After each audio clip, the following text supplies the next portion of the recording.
बिना time waste किए हुए। जैसे कि आप सभी बच्चों को स्क्रीन के ऊपर दिखाई दे रहा होगा, क्लास 8 पॉलिटिकल साइंस, इसका जो आपका चैप्टर है chapter 6 parliamentary system, legislature and executive, यानी संसदीय व्यवस्था जिसमें हम विधायिका और कार्यपालिका, इसके ऊपर ये पूरा चैप्टर है आपका। जो आप चैप्टर पढ़ चुके हैं उससे रिलेटेड क्वेश्चन आंसर को डिस्कस करेंगे। तो चलिए बिना टाइम वेस्ट किए हुए अपनी क्लास को स्टार्ट करते हैं। ठीक है, फर्स्ट ऑफ ऑल हम देखते हैं, सबसे पहले आपकी बुक में दिया हुआ है बिग क्वेश्चन यानी बड़े प्रश्न। बड़े प्रश्न में पहला प्रश्न आपको दिया हुआ है, what is India's parliamentary system and how it's structured, यानी भारत की संसदीय प्रणाली क्या है और ये कैसे संचालित है। आंसर है, India follow as a parliamentary system where the government executive is drawn from and responsible to the legislature. Parliament has two house, Lok Sabha direct elected and Rajya Sabha indirect elected, plus the president of head of the state. यानी भारत एक संसदीय प्रणाली अपनाता है जिसमें सरकार यानी कार्यपालिका विधायिका से बनती है और उसके प्रति जवाबदेही होती है। संसद के 2 सदन है, लोकसभा और राज्यसभा। लोकसभा सीधे चुनी जाती है और राज्यसभा अप्रत्यक्ष रूप से चुनी जाती है, और साथ ही राष्ट्रपति राष्ट्र का प्रमुख होता है। ठीक है, आप साथ के साथ नोट डाउन कीजिएगा, अदरवाइज स्क्रीनशॉट भी ले सकते हैं, नहीं तो डिस्क्रिप्शन में लिंक है, आप टेलीग्राम से इसका पीडीएफ भी फ्री में डाउनलोड कर सकते हैं। ठीक है, सारे ऑप्शन मैंने आपको अवेलेबल करा दिए, जो आपको ठीक लगता है आप उस ऑप्शन को ऑप्ट कर सकते हैं। ठीक है, चलिए नेक्स्ट क्वेश्चन की तरफ बढ़ते हैं। नेक्स्ट क्वेश्चन आपको दिया हुआ है, what are the key function of the parliament, यानी संसद के प्रमुख कार्य क्या हैं।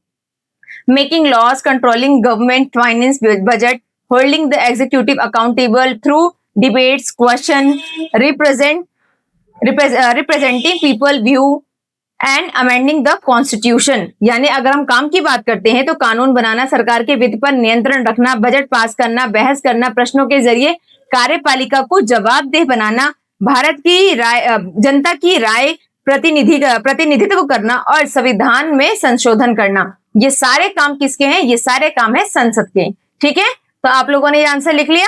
अगर आप लोगों ने आंसर लिख लिया है तो हम आगे बढ़ सकते हैं।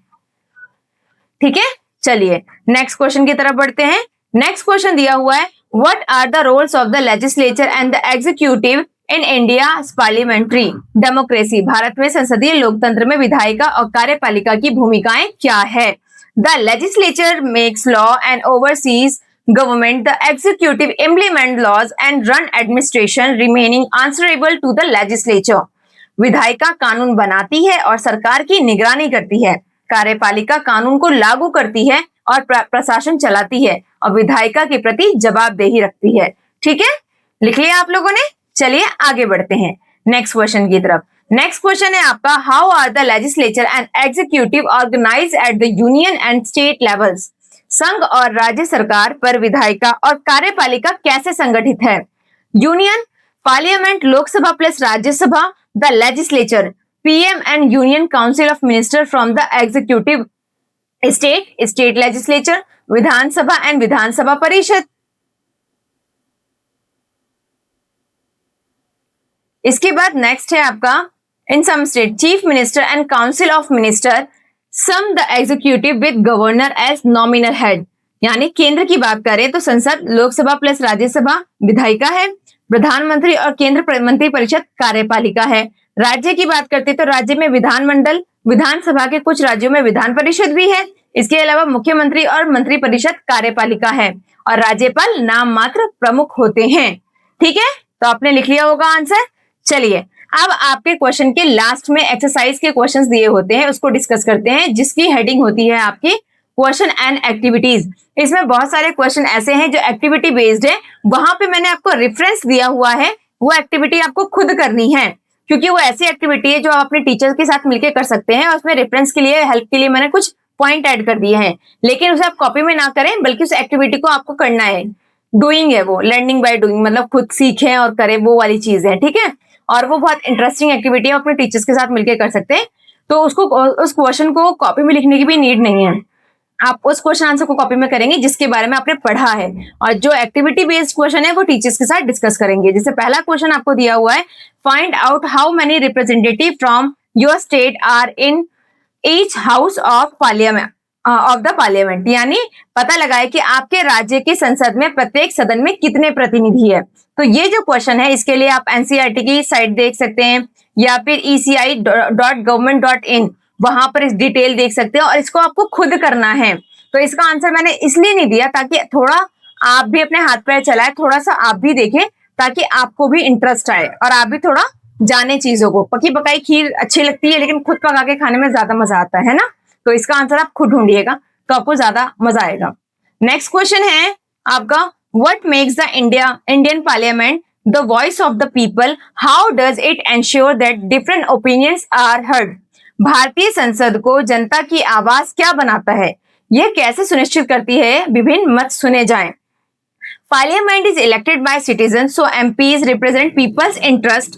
Different opinions are heard through debates, questions are zero are opposition raising issues and committees examining bills from multiple angles. कहने का मतलब है संसद नागरिकों के द्वारा चुनी जाती है, इसलिए सांसद जनता के हितों का प्रतिनिधित्व करते हैं। बहस, प्रश्नकाल, शून्यकाल, विपक्ष द्वारा मुद्दे उठाने, समितियों द्वारा विधेयकों की विभिन्न कोणों में से जांच के विभिन्न मत सुने जाते हैं। ये सारी चीजें आपकी होती है, इन सब चीजों को ही जनता की आवाज कहा जाता है। इनडायरेक्ट वे में हमारी बातों को कौन प्रेजेंट करता है? सांसद प्रेजेंट करते हैं वहां पे जाके। ठीक है, नेक्स्ट क्वेश्चन आपको दिया है, why do you think the constitution made the executive responsible to the legislature? आपके विचार से संविधान ने कार्यपालिका को विधायिका के प्रति जवाबदेही क्यों बनाया है? आपको अपना विचार डालना है, मैंने आंसर दिया है फिर भी। To prevent misuse of power and ensure accountability, the executive must answer to elected representative, keeping government action transparent and in line with public interest. शक्ति के दुरुपयोग को रोकने के लिए, जवाबदेही सुनिश्चित करने के लिए कार्यपालिका के निर्वाचित प्रतिनिधियों के प्रति जवाबदेही होना चाहिए ताकि सरकार के कार्य पारदर्शी और जनहित के अनुरूप हो, यानी जनता के लिए हो।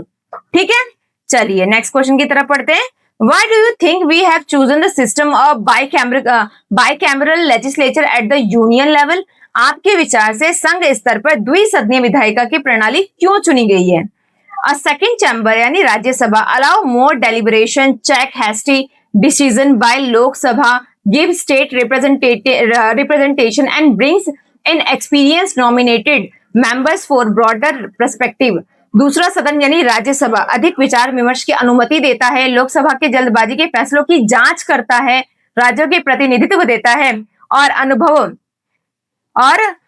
आपका अनुभवी मनोनीत सदस्यों के व्यापक दृष्टिकोण को लाता है, इसलिए। ठीक है, चलिए अब पांचवा जो क्वेश्चन है आपका, ये भी आपका एक्टिविटी बेस्ड क्वेश्चन है। तो इस एक्टिविटी बेस्ड क्वेश्चन में आपको बोला गया है कि आपको जो है संसद के द्वारा पारित किसी भी हाल में कोई भी ऐसा विधेयक या बिल पास किया हो गया तो उस बिल की पहचान करनी है और उसके बाद उसके सदन में कैसे पेश किया गया, उसमें कितना समय लगा, राष्ट्रपति ने यानी प्रेसिडेंट ने उसमें साइन करने में कितना टाइम लिया, ये पूरा आपको दिया हुआ है। तो ये भी आपका एक्टिविटी बेस्ड क्वेश्चन है, आप अपने टीचर्स के साथ मिलकर इसे कर सकते हैं, इसे कॉपी में करने की नीड नहीं है। ठीक है, उसके बाद नेक्स्ट क्वेश्चन है आपका, choose a recent law passed by the parliament divided into team. ये आपका रोल प्ले से रिलेटेड है, इसमें आपको रोल प्ले करना है बेसिकली। तो ये भी आपका जो क्वेश्चन है ये भी आपका एक्टिविटी बेस्ड क्वेश्चन है, ये भी आपको कॉपी में नहीं करना है, बस मैंने आपको यहाँ पे एक जो है सैंपल आंसर दिया है कि इस एक्टिविटी को आप कैसे कर सकते हो। ठीक है, रोल प्ले करना है बेसिकली, तो टीचर की हेल्प से आप रोल प्ले क्लास में कर सकते हैं और इससे आपका थोड़ा इंटरेस्टिंग हो जाएगा और आपको चीजें अच्छे से समझ में भी आ जाएगी। नेक्स्ट क्वेश्चन है question number 7, the women's reservation bill 2023 was passed with wide support. Why might it have taken over 25 years for this bill to be passed despite being discussed for so long? यानी महिला आरक्षण विधेयक 2023 व्यापक समर्थन से पारित हुआ, इतने लंबे समय तक चर्चा में रहने के बावजूद इसे पारित होने में 25 साल से ज्यादा समय क्यों लगे? Disagreement arose over implementation detail like how reservation would interact with existing caste-based quotas when it would take effect and differing political calculation by parties about electoral impact, repeatedly delaying and consensus। कहने का मतलब है आरक्षण को लागू करने के तरीके, मौजूदा जाति आधारित आरक्षण के साथ इसके तालमेल, कब से लागू होगा और विभिन्न दलों की चुनावी गणनाओं को लेकर हमेशा मतभेद रहे, जिसकी वजह से इतना समय लगा, जिसमें सहमति में बार बार देरी होती गई, इसलिए इसको पारित होने में 25 साल से भी ज्यादा समय लग गए।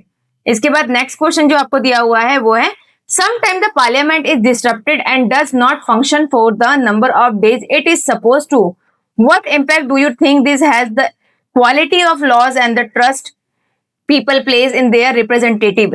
कभी कभी संसद में व्यवधान होता है, ये निर्धारित दिनों के लिए कार्य नहीं करते। आपके विचार से इस कानून की गुणवत्ता और जनता के प्रति प्रतिनिधियों पर जो भरोसा है उस पर क्या प्रभाव पड़ता होगा?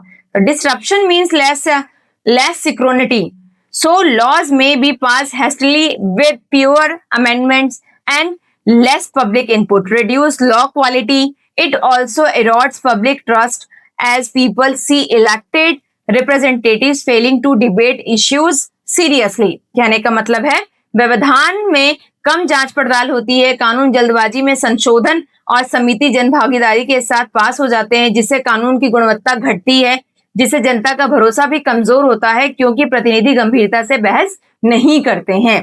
ठीक है, चलिए अब आगे बढ़ते हैं नेक्स्ट क्वेश्चन की तरफ। ये भी आपका एक्टिविटी बेस्ड क्वेश्चन है।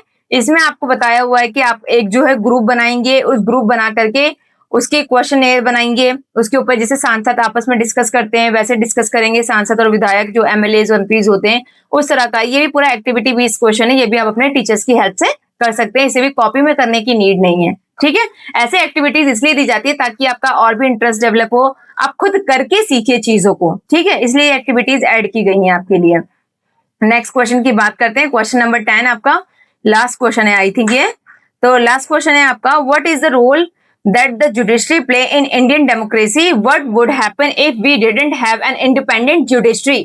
कहने का मतलब है भारतीय लोकतंत्र में न्यायपालिका की क्या भूमिका निभाती है? यदि हमारे पास स्वतंत्र न्यायपालिका न होती तो क्या हो सकता था? The judiciary interpreted the constitution, resolve dispute, protect fundamental rights and check the powers and legislature, executive, judicial review. Without an independent judiciary, there would be no check on government. Overreach rights could be violated without remedy and rule of law would weaken.